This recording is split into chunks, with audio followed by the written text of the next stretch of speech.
1995 മാഞ്ചസ്റ്ററും crystal പാലസും തമ്മിൽ ഒരു മത്സരം നടക്കുന്നുണ്ട്. ഫൗളിനെ തുടർന്ന് പുറത്തേക്ക് പോകേണ്ടി വന്ന മാഞ്ചസ്റ്റർ യുണൈറ്റഡ് താരത്തെ ക്രിസ്റ്റൽ പാലസ് ആരാധകൻ അബ്യൂസ് ചെയ്യുന്നു. ടണലിലേക്ക് പോയിക്കൊണ്ടിരുന്ന മാഞ്ചസ്റ്റർ താരം ആദ്യം വിലകൽപ്പിച്ചില്ലെങ്കിൽ പോലും പിന്നീട് നടന്നത് മറ്റൊന്നായിരുന്നു.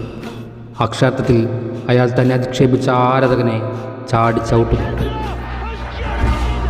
ആ ഒരു സംഭവം ഫുട്ബോളിൽ തന്നെ പിന്നീട് വലിയ വാർത്തയായി. നീണ്ടനാൾ അദ്ദേഹത്തിന് പുറത്തിരിക്കേണ്ടി വന്നു. കളിക്കകത്തും പുറത്തും തൻ്റെ മനോധൈര്യം കൈവിടാത്ത ആ മനുഷ്യൻ യുണൈറ്റഡിൻ്റെ ചരിത്രം തന്നെ മാറ്റിയെടുക്കുന്നത് നമുക്ക് സാക്ഷിയാക്കാം. പിന്നീട് എപ്പോഴും കുൺഫുകെന്ന് കേൾക്കുമ്പോൾ ആദ്യം ഓർമ്മയിലേക്ക് വരുന്നത് ഈ ചിത്രം മാത്രമാണ്.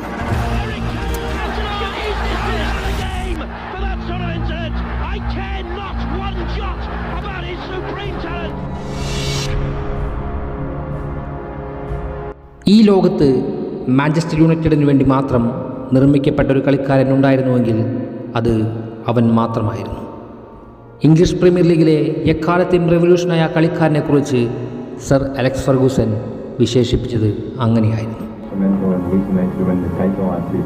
വർഷം 1992 ഒരിക്കൽ ലീഡ്സിലേക്ക് ഫോൺ ചെയ്ത Manchester United chairman Martin Edwards വെറുതെ മുൻവർഷം ലീഗ് ലീഡ്സിനെ നേടിക്കൊടുത്ത ആ ഒരു താരത്തിനായി നടത്തിയൊരു അന്വേഷണം അത് പിൻകാലത്ത് ചുവന്ന ചെകുത്താന്മാരുടെ ചരിത്രത്തെ പോലും മാറ്റിമറിക്കുകയായിരുന്നു. Just over £1 million.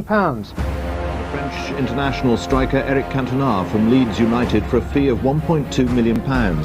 Cantona joined Leeds. നീണ്ട 25 വർഷക്കാലത്തോളം നഷ്ടപ്രതാപങ്ങളിലെ ഓർമ്മകളിൽ കിടന്നിരുന്ന ചുവന്ന ചെകുത്താന്മാരുടെ 5 വർഷത്തോളം ഒരേയൊരു FA കപ്പ് മാത്രം സ്വന്തമായിരുന്ന അലക്സ് ഫെർഗൂസൻ എന്ന കോച്ചിൻ്റെ വിജയചരിത്രം ലോക ഫുട്ബോളിൽ തുടങ്ങുന്നത് അതിനുശേഷമായിരുന്നു.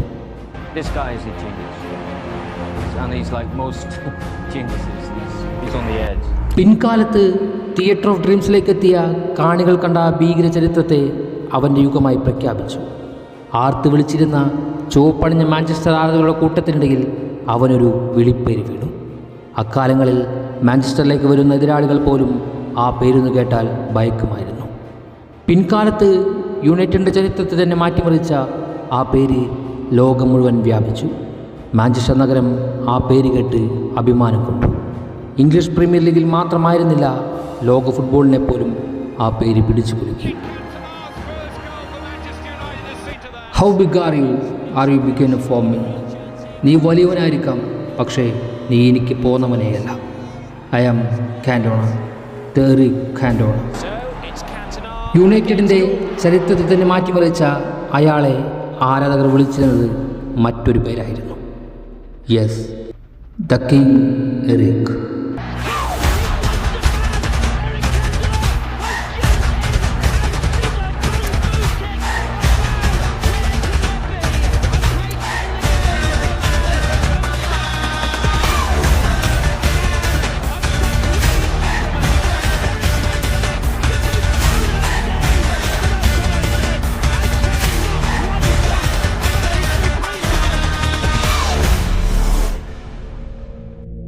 എറിക്കിൻ്റെ അരങ്ങേറ്റത്തിന് ശേഷം ഫെർഗി യുഗത്തിൽ മാഞ്ചസ്റ്റർ യുണൈറ്റഡിലേക്ക് എത്തിയത് എണ്ണം പറഞ്ഞ 13 premier league കിരീടങ്ങളായിരുന്നു.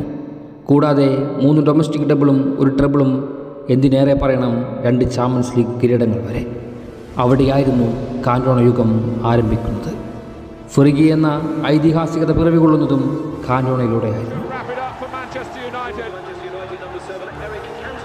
Deep length forward റോളിൽ തനിക്ക് ചുറ്റുമുള്ള കളിക്കാരുടെ നിയന്ത്രകനായ കാന്റോണ കളിക്കളത്തെ ഭരിച്ചിരുന്നത് അടിച്ച ഗോളുകൾക്കുമധികം കളിക്കളത്തിൽ അയാൾ ഉണ്ടാക്കിയെടുത്ത പ്രസൻസ് കൊണ്ടായിരുന്നു. ശാരീരികത, അധ്വാനം, technical skill, creativity, goal scoring ability, അങ്ങനെ കളിക്കളത്തിൽ അയാൾ എന്തുകൊണ്ടും പൂർണ്ണനായിരുന്നു. വികാരങ്ങൾ അടക്കി നിർത്താനാകാത്ത ആ ഭീമാകാരൻ്റെ സാന്നിധ്യം കൊണ്ട് മാത്രം അവർ കളികൾ ജയിക്കുമായിരുന്നു. 92-93 സീസണിൽ അയാൾ യുണൈറ്റഡിലേക്ക് എത്തും മുമ്പ് കളിയിൽ ശരാശരി 1.5 പോയിൻ്റാണ് യുണൈറ്റഡ് ജയിച്ചിരുന്നുവെങ്കിൽ അതിനുശേഷം അത് 2.3 ഉയർന്നിരുന്നു.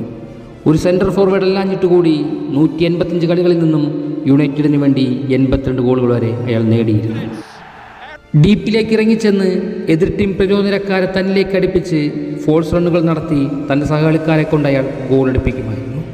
കൂടെയുള്ള ഓരോ കളിക്കാർക്കും അയാൾ പ്രചോദകനായി. പുതിയ സ്വപ്നങ്ങൾ വരെ തേടുന്നതിനെ പ്രചോദിപ്പിച്ചു.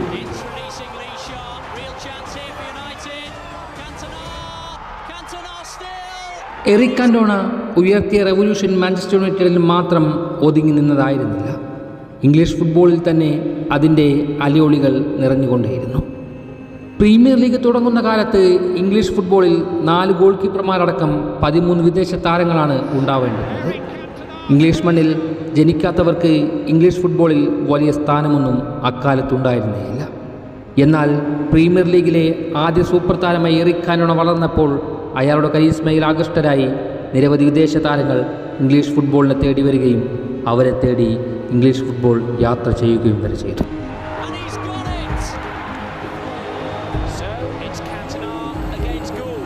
മാഞ്ചസ്റ്റർ ജേഴ്സിയിൽ അയാൾ സൃഷ്ടിച്ചു വെച്ച റവല്യൂഷൻ്റെ പ്രതിഫലനമാണ് ഇന്നത്തെ പ്രീമിയർ ലീഗിനെ പോലും ബാധിച്ചിരിക്കുന്നത്.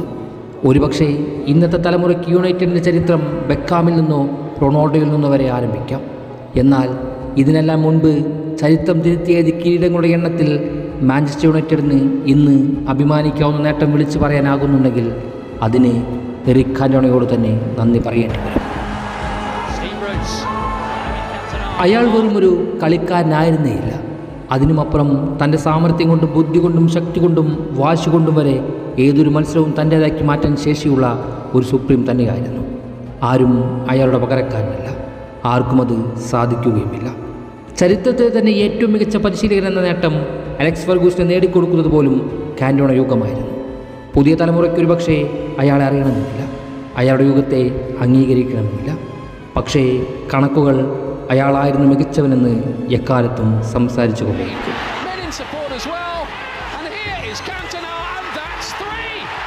യുണൈറ്റഡിന് വേണ്ടി അയാൾ കളിച്ച 5 വർഷങ്ങളിൽ കുപ്രസിദ്ധമായ കുൺഫു കിക്കിൽ സീസണിൻ്റെ പകുതിയോളം അയാൾക്ക് നഷ്ടപ്പെട്ട സീസണിലൊഴികെ ലീഗ് മാഞ്ചസ്റ്റർ യുണൈറ്റഡിൻ്റെ ഷെൽഫിലേക്ക് അയാൾ എത്തിച്ചിട്ടുണ്ട്. 2 FA കപ്പുകളും 3 ചാരിറ്റി ഷീൽഡുകളും ഇതിൻ്റെ കൂടെ അയാൾ നേടിയിട്ടുണ്ട്. 88-89 മുതൽ അയാൾ കളിച്ച ലീഗുകളിൽ 89-90, 94-95 ഒഴിച്ച് ലീഗുകളിലെല്ലാം അയാൾ വിജയിച്ചിട്ടുണ്ട്. കിരീടമില്ലാത്ത ഏക സീസൺ കുൺഫു കിക്കിൽ സസ്പെൻഷൻ നേടിയ 94-95 മാത്രമായിരുന്നു. എറിക്കിൻ്റെ മാഞ്ചസ്റ്റർ കാലഘട്ടം കാണുവാൻ ഭാഗ്യമില്ലാതെ പോയവരാണ് നമ്മൾ. എന്നാൽ അത് സാക്ഷിയായവർക്ക് ഇന്നും യുണൈറ്റഡ് എന്ന് പറഞ്ഞാൽ കിങ് എറിക്ക് തന്നെയാകും. ഇന്നും യുണൈറ്റഡിൻ്റെ തെരുവിൽ കാന്റോണയുടെ ഓർമ്മകളുണ്ട്. അയാളുടെ കഥകൾ കേൾക്കാം. ഓരോ കളിയിലും അയാളെ വെച്ച് താരതമ്യങ്ങൾ പോലും സംഭവിക്കാറുണ്ട്. അതെ, എറിക്കിന്നും മാഞ്ചസ്റ്റർ ജനതയുടെ മനസ്സിൽ പന്ത് തട്ടിക്കൊണ്ടേയിരിക്കുന്നു. ആർക്കും ചെന്നെത്താൻ സാധിക്കാത്ത അവരുടെ ഇതിഹാസ സിംഹാസനത്തിൽ അയാൾ ഇന്നും ഇരിക്കുന്നുണ്ട്. ഇംഗ്ലീഷ് ഫുട്ബോളിലെ ഏറ്റവും പ്രധാന വർഷം 1966 ആയത് അവർ ലോകകപ്പ് ജയിച്ചതുകൊണ്ട് മാത്രമല്ല, എറിക് കാന്റോണ പിറന്നതുകൊണ്ട് കൂടിയാണ് എന്ന് ഇംഗ്ലണ്ട് ഒരു ചൊല്ലുണ്ടായിരുന്നു. പിന്നീട് കാലങ്ങളിൽ ചുവന്ന ചെകുത്താന്മാർ ശിശിരത്തിലേക്ക് ആണ്ടുപോയപ്പോൾ, തിയേറ്റർ ഓഫ് ഡ്രീംസിൽ ആഹ്ലാദത്തിലധികം കണ്ണുനീർ പൊഴിഞ്ഞപ്പോൾ തേടപ്പെടുന്നത് ഒരു ഫെർഗി മാത്രമല്ല, ചരിത്രം തിരുത്തിയെഴുതുവാൻ കഴിവുള്ള കിങ് എറിക്കിനെ കൂടിയാണ്.